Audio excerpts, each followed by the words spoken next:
राना साहब से पूछते हैं कि बजट आने वाला है, क्या बजट पे आपकी पीपल्स पार्टी के साथ प्रॉपर अंडरस्टैंडिंग होगी है या अभी बहुत से मरहले ऐसे हैं जिस पे पीपल्स पार्टी को कन्विंस करना है? देखिए, कल NEC का इजलास बुला लिया गया है और तारिक फजल साहब ने जो पार्लिमानी अमूर के वज़ीर हैं उन्होंने जुमे का जो है इंदिया दिया है बजट का।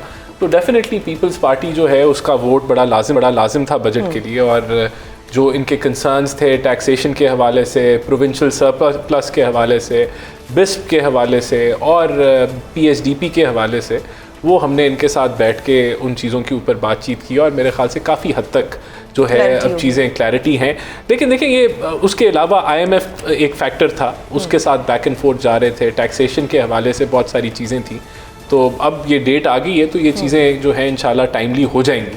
लेकिन ये बड़ा ज़रूरी है कि आपके साथ जो आप कह लें कि अगर कोalition पार्टनर्स नहीं तो जो आपको सपोर्ट कर रहे हैं गवर्नमेंट के अंदर इनके वोटों के साथ, तो इनकी जो इनका कंसेंसस या इनके साथ जो मुशावरत है या जो इनके कंसर्न्स हैं उनको अच्छे तरीके से सुन के रिजॉल्व करना, तो ये एक अच्छी बात है कि जो हम वैसे तो बजट डिबेट के अंदर भी ये चीज़ें चलती है, लेकिन उससे पहले भी जो हैं जो मेजर बड़ी चीज़ें हैं, अब सूबों के से जो हम सरप्लस मांग रहे हैं that is a major requirement जो वफाक की है, क्योंकि वफाक के पास जो फिस्कल डेफिसिट के जो पार्टी मान जाएगी, हम वी आर वेरी होपफुल, क्योंकि देखें ये कोई हमारी कोई अयाशी प्रोग्राम नहीं है। एक मुल्क है, उसके सवेर इश्यूज़ हैं फिस्कल डेफिसिट के, डिफेंस की रिक्वायरमेंट है, पेंशन्स की रिक्वायरमेंट है, डेट सर्विसिंग की रिक्वायरमेंट है, फिर हमारा जो स्ट्रक्चर है वो फ्लॉड है, क्योंकि आप देखें जो सूबे हैं उनका कोई रोल ही नहीं है एक्सपोर्ट्स के साथ, कॉमर्स के साथ, इंडस्ट्री के साथ। तो वो पूरा लोड एक कॉमर्स के पास जो वफाक के पास है कि उसने एक्सपोर्ट को बढ़ाना है, इंडस्ट्री को सपोर्ट करना है। तो ऑब्वियसली ये सारी चीज़ें मिलकर ही हो सकती हैं और ये इसका जो मकसद है प्रोविंशियल सरप्लस को जो है वो इनसे रिक्वेस्ट करने का वो यही है कि हम अपने फिस्कल लोड को किसी तरीके से मैनेज करें। तो ये जब मसाइल हम इनके पास रखेंगे तो ये मसला सेंटर का नहीं है, ये पाकिस्तान का मसला है। तो ऑब्वियसली ये उसके अंदर हम समझते हैं कि इस मुशावरत के अंदर एक अच्छा इसका सोल्यूशन निकलेगा और we will overcome these problems. तो शैला साहिबा, क्या पीपल्स पार्टी मान जाएगी कि कंट्रीब्यूट करें, कि सूबे कंट्रीब्यूट करें? पंजाब खुद 570 बिलियन कंट्रीब्यूट कर रहा है वफाक को। अच्छा, देखिए, ये एक कमेटी बनी हुई है जिसमें सलीम मांडवी वाला हैं, नवीद कमर हैं, मुराद अली शाह साहब हैं और वो डील कर रहे हैं और ये बहुत ही सेंसिटिव मैटर्स हैं। तो मैं इस पे नहीं कह सकती, लेकिन मैं 2-4 बातें करना चाहती हूँ। देखिए, जब चेयरमैन साहब गए भी नहीं थे GB, तो हमारी पार्लिमानी पार्टी की एक मीटिंग हुई थी और उसमें जो है वो सबसे ज़्यादा जो बात थी वो ये थी कि चेयरमैन साहब ने कहा कि ठीक है कि हुकूमत की हम इकोनॉमिक पॉलिसीज़ से जो है ना मुत्तफ़िक़ नहीं हैं, जो भी आप कहें विद इन द पार्टी उन्होंने जो भी हमें कहा कि ट्रिकल डाउन इफ़ेक्ट नहीं है और FBR के मसाइल हैं, वो ये ख़ुद भी कहते हैं। लेकिन उसके बाद भी उन्होंने ये कहा कि रेमिटेंसेस क्योंकि UAE से 50% हमारे आते हैं, वो जो इस वक्त के हालात हैं वो कम हैं।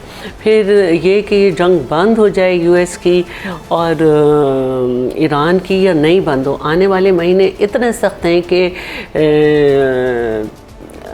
नून लीग तो क्या, जिसकी भी गवर्नमेंट होगी सख्त मसाइल आ रहे हैं, तो वो पूरी दुनिया को भी आ रहे हैं, लेकिन जाहिर है कि हम पे भी आ रहे हैं। फिर हम अफ़गानिस्तान से भी जंग में, तो उन्होंने कहा कि हमारा काम ये नहीं है कि हम हंगामा करके अलग खड़े हो जाएं, हमारा काम ये है कि इससे तो और पाकिस्तान मुश्किल में आएगा, आवाम मुश्किल में आएंगे अगर सिस्टम ख़राब हो जाएगा।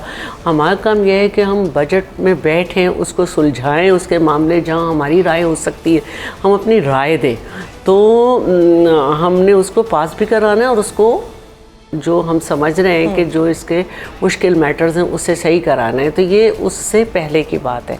तो फिर उन्होंने उसी वक्त हमको बताया था कि कमेटी भी बनी है। तो अब ज़ाहिर है कि जो इतराज़ात आएंगे वो इसी पे आएंगे जो पहले भी आ रहे थे कि पीपल्स पार्टी ने बहुत ज़्यादा नाराज़गी शो की इनडायरेक्ट टैक्सेस पे, ख़ासतौर पर लेवी पे और ये सब पे। तो हमने भी इसके अलावा बिजली की कीमतों पर भी बात हो रही थी, आज शुक्र है 2 रुपये कम उसमें हुए हैं।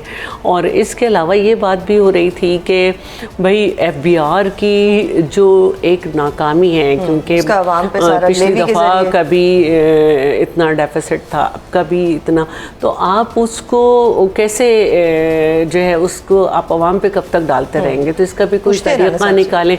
उसमें हमारी ये काफ़ी दिनों से इनको ये है सजेशन कि आप जो है ये GST जो है आप खुद ये फेडरल ना कलेक्ट करें, FBR आप सूबों को देते हैं, जैसे रेवेन्यू जो है वो सूबे कर रहे हैं, तो बहुत अच्छा सब हो रहा है, तो ये कर दें। दूसरे ये कि जैसे इलेक्शन में भी ये बात यूज़ हुई कि गिलगित बल्तिस्तान की आपने जब इक्वल टू प्रोविंस उसका स्टेटस है या कश्मीर है, तो आपने इस तरह के मिनिस्ट्रीज जो हैं 2-4 इनको ख़त्म करें।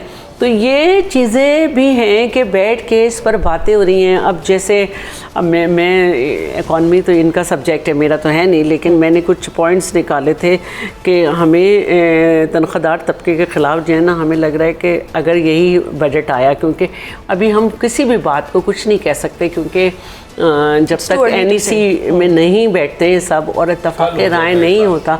लेकिन अभी जो है मुझे नहीं मालूम आपके पास कितना टाइम है, वरना ये 7 मसाइल थे जो तनख्वाहदार तबके पे हैं। एक सवाल तो कर लीजिए। हाँ बिल्कुल, तो हाँ आप करें, वरना मैं तो बड़ी तैयारी करके आई थी, पूछूंगी इनसे। FBR अगर सही तरह से काम नहीं करता तो इस इदारे को बंद कर देना चाहिए। हर तनख्वाहदार इंसान जो है वही क्यों पिसता है? नवीद कमर साहब हमारे प्रोग्राम में आए, उन्होंने कहा कि इस बजट में आवाम के लिए कोई अच्छी खबर नहीं है। तो यू ऑल्सो थिंक कि ये बजट इसी तरह चलेगा, ये IMF की डिक्टेशन पे चलेगा, या हुकूमत इसमें आवाम को कुछ रिलीफ देगी? नहीं, मेरे ख्याल से जो तनख्वाहदार तबका है उसका तो कंसर्न सबको है, और हमने प्राइम मिनिस्टर ने भी इसको बड़े गौर से देखा है, and there will be good news in this upcoming budget. उनको रिलीफ तनख्वाहदार तबके को ज़रूर दिया जा रहा है, तो ये इस बजट का इंशाल्लाह हाईलाइट भी होगी। बहरहाल देखें, मैं आपको बताऊं कि ये इसमें कोई शक नहीं है कि हम जितने मसाइल में घिरे हुए हैं, दो सूबे आपके दहशतगर्दी के ज़द में हैं, और उसका इम्पैक्ट जो मीशत पे है वो बिलियंस ऑफ डॉलर्स का है। आपका अफ़गानिस्तान का बॉर्डर इस वक्त बंद है क्योंकि आप और ईरान और ये जो US की वॉर है उसकी इम्प्लिकेशंस हैं, और हम बिल्कुल we have a lot of debt जिसको हम मैनेज कर रहे हैं। तो ये आसान बजट नहीं है, और IMF के साथ हम नेगोशिएट करके ये बजट बना रहे हैं। तो ये खोर बजट होगा?